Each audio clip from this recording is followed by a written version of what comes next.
અંકલેશ્વરના NH48 ઉપર ટ્રકમાં ભીષણ આગ લાગી હતી, જો કે ડ્રાઈવરનો આબાદ બચાવ થયો હતો.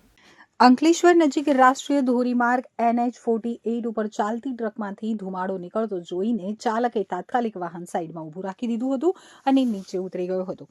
આ સમય સૂચકતાને કારણે મોટી દુર્ઘટના ટળી હતી.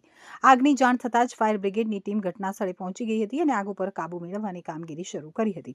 ફાયર ફાઇટરોએ આગને સંપૂર્ણપણે નિયંત્રિત કરી લીધી હતી, જો કે ટ્રકને ભારે નુકસાન થયું હતું. સદનસીબે ટ્રક ચાલકે સમયસર વાહનમાંથી ઉતરી જતા તેનો આબાદ બચાવ થયો હતો. આ ઘટનાને પગલે NH48 ઉપર બંને તરફ વાહનોની લાંબી કતારો લાગી ગઈ હતી, જેના કારણે ભારે ટ્રાફિક જામ સર્જાયો હતો. પોલીસે ટ્રાફિકને નિયંત્રિત કરી અને ધીમે ધીમે વાહન વ્યવહાર ફરી શરૂ કરાવ્યો હતો.